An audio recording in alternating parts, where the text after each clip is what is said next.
ರಾಜಕೀಯ ಪಕ್ಷದಿಂದ ಇವತ್ತು ಈ ದಿನ ಬಂದಿರುವಂಥದ್ದು ಯಾಕದಾಡಿ ಪಕ್ಕ ಅಂದರೆ ಆ ಸಂಸ್ಕೃತಿ ಅವರ ತಲೆಯಲ್ಲಿ ಬಂದಿದೆ. ಎಮರ್ಜೆನ್ಸಿ ಏನು ಕಾನೂನು ಮಾಡಿದ್ರು ಅದೇ ರೀತಿ ಕಾನೂನನ್ನು ತಂದಿದ್ರು. ಇದರಿಂದ ಪತ್ರಿಕಾ ರಂಗ ಇರ್ಬೋದು, ರಾಜಕೀಯ ವಿಶ್ಲೇಷಕರಿರ್ಬೋದು, ಎಲ್ಲರಿಗೂ ಕೂಡ ಮುಂದಿನ ದಿನಗಳಲ್ಲಿ ದೊಡ್ಡ ಅನಾಹುತ. ಜೈಲು ಇಲ್ಲ, ಇವೆರಡೇ ಸೀದಾ ಜೈಲು ಕಟ್ತಾರೆ, ಬೇರು ಸಿಕ್ಕಲ್ಲ. ಆ ಪರಿಸ್ಥಿತಿ ಇವತ್ತು ರಾಜ್ಯದಲ್ಲಿ ತಂದಿದೆ. ಇದಕ್ಕೆ ದ್ವೇಷ ಭಾಷಣ ಮಾಡೋರು ನನ್ನ ಬಿಜೆಪಿಯ ಸೋಷಿಯಲ್ ಮೀಡಿಯಾದಲ್ಲಿ ಕಳೆದ 2 ತಿಂಗಳಲ್ಲಿ ಎಷ್ಟು ಜನದ ಮೇಲೆ ಕೇಸ್ ಹಾಕಿದ್ರ? ಅವಾಗ 20 ಜನದ ಮೇಲೆ ಕೇಸ್ ಹಾಕಿದ್ರು. ಆಗಲೇ ಕೆಲವರು 5 ದಿನ 6 ದಿನ ಜೈಲಲ್ಲಿ ಬಂದಿದ್ದಾರೆ, ಕೆಲವರು 20 ದಿನ ಜೈಲಲ್ಲಿ ಬಂದಿದ್ದಾರೆ. ಈಗಾಗಲೇ ಇರೋ ಕಾನೂನಲ್ಲಿ ಪರ್ಮನೆಂಟ್ ಆಗಿ 10 ವರ್ಷ ಜೈಲಲ್ಲಿ 8 ವರ್ಷ ಜೈಲಲ್ಲಿ ಇಡಬೇಕು ಅಂತ ತೀರ್ಮಾನ ಮಾಡಿದ್ದೀರಾ? ಅವ್ರು ತಂದಿರುವಂಥ ಕಾನೂನುಗಳೇನಿದೆ, ಈಗ ನಮ್ಮ ಬೆಲ್ಲದ ಇದು ಕುರಾನಲ್ಲಿ ಏನೋ ಇದೆ, ಅದನ್ನು ನೋಡಿಬಿಟ್ರೆ 3 ಕೇಸ್ ಹಾಕ್ಬೇಕು, ಅಷ್ಟು ಭಾಷೆ ಇದೆ ಅದು. ಅಂದರೆ ಅದನ್ನೆಲ್ಲ ಬ್ಯಾನ್ ಮಾಡ್ತಾರೆ. ಯಾವ್ಯಾವುದೋ ಇದೆಯಲ್ಲ, ರಾಮಾಯಣ, ಮಹಾಭಾರತ, ಕುರಾನ್ ಎಲ್ಲದರಲ್ಲೂ ಇದೆ. ಅಂದರೆ ಇವರ ಉದ್ದೇಶ ಬಿಜೆಪಿಯನ್ನು ಬಲಪಡಿಬೇಕು, JDS ಅನ್ನು ಬಲಪಡಿಬೇಕು ಅನ್ನೋ ಒಂದೇ ಒಂದು ಕಾರಣಕ್ಕೆ ತಂದಿದ್ದಾರೆ. ಮತ್ತೆ ಅವರು ಪರಮೇಶ್ವರ್ ಹೇಳಿದಲ್ಲ, ಮಾತಂದ್ರೆ ಮೈಕ್ ಹಿಡಿತಾರೆ, ನಿಮ್ಮಲ್ಲಿ ಮೈಕ್ ಹಿಡಿಯಂಗಿಲ್ಲ.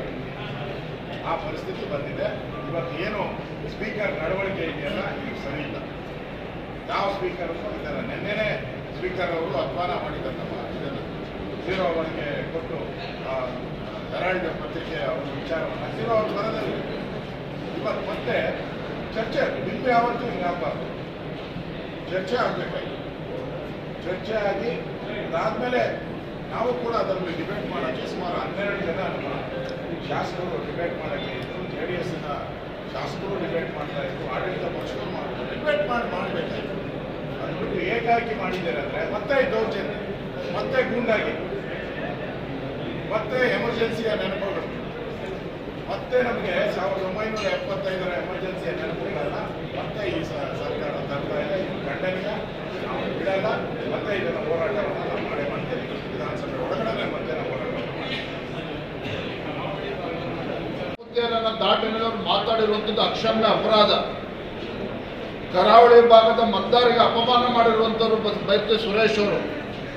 ಇವತ್ತು ನಮ್ಮ ಸದಸ್ಯರ ರಕ್ಷಣೆ ಬರಬೇಕಾಗಿದ್ದಂಥ ಸಭಾಧ್ಯಕ್ಷರೇ ಇವತ್ತು ಸ್ಪೀಕರ್ ಅವರು ಇವತ್ತು ಅವರಿಗೆ ಧ್ವನಿಗೂಡಿಸ್ತಾರೆ ಅಂತ ಹೇಳಿದ್ರೆ ಅದು ಖಂಡಿತ ಇದು ಆ ಸ್ಥಾನಕ್ಕೂ ಕೂಡ ಅಗೌರವ ತರುವಂಥ ಕೆಲಸ ಇವತ್ತು ಸ್ಪೀಕರ್ ಅವರು ಮಾಡಿರುವಂಥದ್ದು. ನಾವು ಮತ್ತೊಮ್ಮೆ ಸದನ ಪ್ರಾರಂಭ ಆದಮೇಲೆ ಮತ್ತೆ ಆಗ್ರಹ ಮಾಡ್ತೇವೆ, ಯಾವುದೇ ಕಾರಣಕ್ಕೂ ಈ ಬಿಲ್ಲು ಸಮಗ್ರವಾಗಿ ಚರ್ಚೆ ಆಗಬೇಕು.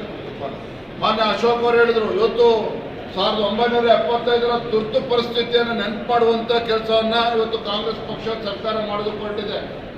ಎಲ್ಲೋಗಿತ್ತು ನಿಮಗೆ?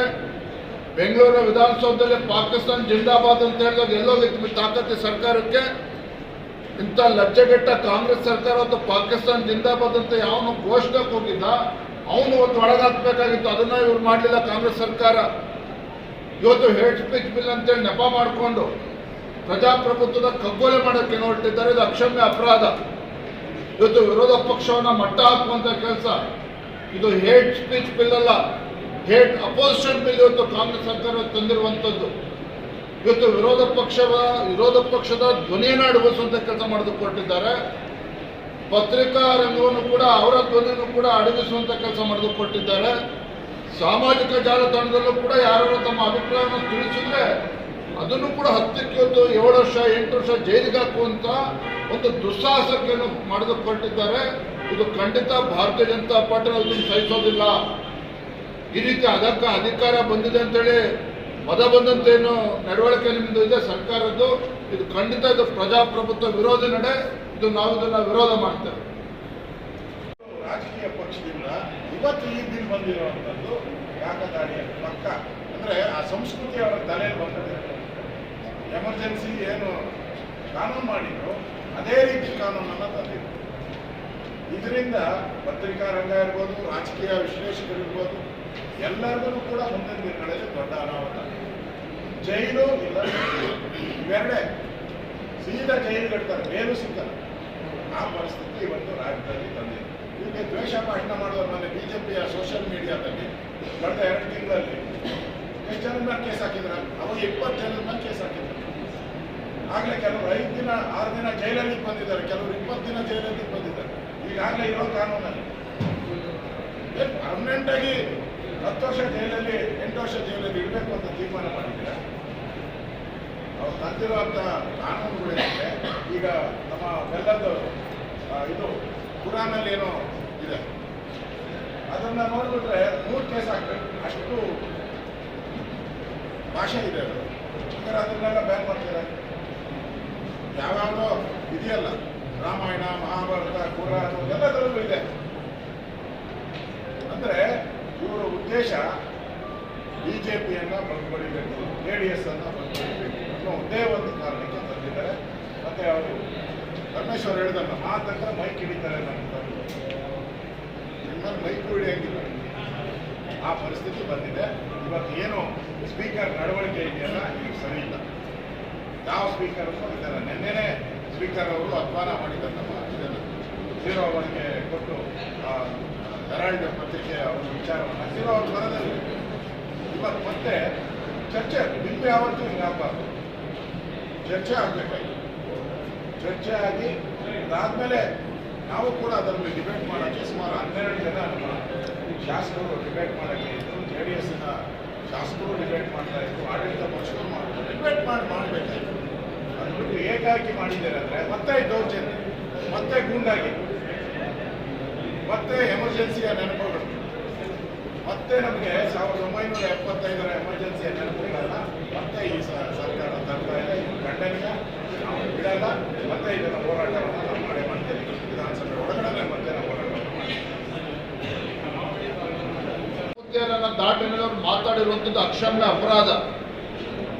ಕರಾವಳಿ ಭಾಗದ ಮತದಾರರಿಗೆ ಅಪಮಾನ ಮಾಡಿರುವಂಥವ್ರು ಬೈತೆ ಸುರೇಶ್ ಅವರು. ಇವತ್ತು ನಮ್ಮ ಸದಸ್ಯರ ರಕ್ಷಣೆ ಬರಬೇಕಾಗಿದ್ದಂಥ ಸಭಾಧ್ಯಕ್ಷರೇ ಇವತ್ತು ಸ್ಪೀಕರ್ ಅವರು ಇವತ್ತು ಅವರಿಗೆ ಧ್ವನಿಗೂಡಿಸ್ತಾರೆ ಅಂತ ಹೇಳಿದ್ರೆ ಅದು ಖಂಡಿತ ಇದು ಆ ಸ್ಥಾನಕ್ಕೂ ಕೂಡ ಅಗೌರವ ತರುವಂಥ ಕೆಲಸ ಇವತ್ತು ಸ್ಪೀಕರ್ ಅವರು ಮಾಡಿರುವಂಥದ್ದು. ನಾವು ಮತ್ತೊಮ್ಮೆ ಸದನ ಪ್ರಾರಂಭ ಆದಮೇಲೆ ಮತ್ತೆ ಆಗ್ರಹ ಮಾಡ್ತೇವೆ, ಯಾವುದೇ ಕಾರಣಕ್ಕೂ ಈ ಬಿಲ್ಲು ಸಮಗ್ರವಾಗಿ ಚರ್ಚೆ ಆಗಬೇಕು. ಮಾನ್ಯ ಅಶೋಕ್ ಅವರು ಹೇಳಿದರು, ಇವತ್ತು 1975ರ ತುರ್ತು ಪರಿಸ್ಥಿತಿಯನ್ನು ನೆನಪು ಮಾಡುವಂಥ ಕೆಲಸವನ್ನು ಇವತ್ತು ಕಾಂಗ್ರೆಸ್ ಪಕ್ಷ ಸರ್ಕಾರ ಮಾಡಿದುಕೊಂಡಿದೆ. ಎಲ್ಲೋಗಿತ್ತು ನಿಮಗೆ? ಬೆಂಗಳೂರಿನ ವಿಧಾನಸೌಧದಲ್ಲಿ ಪಾಕಿಸ್ತಾನ ಜಿಂದಾಬಾದ್ ಅಂತ ಹೇಳಿದಾಗ ಎಲ್ಲೋಗಿತ್ತು ನಿಮಗೆ ತಾಕತ್ತು ಸರ್ಕಾರಕ್ಕೆ? ಇಂಥ ಲಜ್ಜೆಗೆಟ್ಟ ಕಾಂಗ್ರೆಸ್ ಸರ್ಕಾರ ಇವತ್ತು ಪಾಕಿಸ್ತಾನ ಜಿಂದಾಬಾದ್ ಅಂತ ಯಾವನು ಘೋಷಣೆಗೆ ಹೋಗಿದ್ದ ಅವನು ಇವತ್ತು ಒಳಗಾಕಬೇಕಾಗಿತ್ತು. ಅದನ್ನ ಇವ್ರು ಮಾಡಲಿಲ್ಲ ಕಾಂಗ್ರೆಸ್ ಸರ್ಕಾರ. ಇವತ್ತು ಹೇಟ್ ಸ್ಪೀಚ್ ಬಿಲ್ ಅಂತೇಳಿ ನೆಪ ಮಾಡಿಕೊಂಡು ಪ್ರಜಾಪ್ರಭುತ್ವದ ಕಗ್ಗೊಲೆ ಮಾಡೋಕ್ಕೆ ಹೊರಟಿದ್ದಾರೆ. ಇದು ಅಕ್ಷಮ್ಯ ಅಪರಾಧ. ಇವತ್ತು ವಿರೋಧ ಪಕ್ಷವನ್ನು ಮಟ್ಟ ಹಾಕುವಂಥ ಕೆಲಸ ಇದು. ಹೇಟ್ ಸ್ಪೀಚ್ ಬಿಲ್ ಅಲ್ಲ, ಹೇಟ್ ಅಪೋಸಿಷನ್ ಬಿಲ್ ಇವತ್ತು ಕಾಂಗ್ರೆಸ್ ಸರ್ಕಾರ ತಂದಿರುವಂಥದ್ದು. ಇವತ್ತು ವಿರೋಧ ಪಕ್ಷದ ಧ್ವನಿಯನ್ನು ಅಡಗಿಸುವಂಥ ಕೆಲಸ ಮಾಡಿದುಕೊಟ್ಟಿದ್ದಾರೆ. ಪತ್ರಿಕಾ ರಂಗವನ್ನು ಕೂಡ ಅವರ ಧ್ವನಿಯನ್ನು ಕೂಡ ಅಡಗಿಸುವಂಥ ಕೆಲಸ ಮಾಡಿದುಕೊಟ್ಟಿದ್ದಾರೆ. ಸಾಮಾಜಿಕ ಜಾಲತಾಣದಲ್ಲೂ ಕೂಡ ಯಾರು ತಮ್ಮ ಅಭಿಪ್ರಾಯವನ್ನು ತಿಳಿಸಿದ್ರೆ ಅದನ್ನು ಕೂಡ 10ಕ್ಕೆ 7 ವರ್ಷ 8 ವರ್ಷ ಜೈಲಿಗೆ ಹಾಕುವಂಥ ಒಂದು ದುಸ್ಸಾಹಸಕ್ಕೆ ಮಾಡಿದುಕೊಟ್ಟಿದ್ದಾರೆ. ಇದು ಖಂಡಿತ ಭಾರತೀಯ ಜನತಾ ಪಾರ್ಟಿ ಅದನ್ನು ಸಹಿಸೋದಿಲ್ಲ. ಈ ರೀತಿ ಅದಕ್ಕೆ ಅಧಿಕಾರ ಬಂದಿದೆ ಅಂತೇಳಿ ಮದ ಬಂದಂತೇನು ನಡವಳಿಕೆ ನಿಮ್ಮದು ಇದೆ ಸರ್ಕಾರದ್ದು, ಇದು ಖಂಡಿತ ಇದು ಪ್ರಜಾಪ್ರಭುತ್ವ ವಿರೋಧಿ ನಡೆ.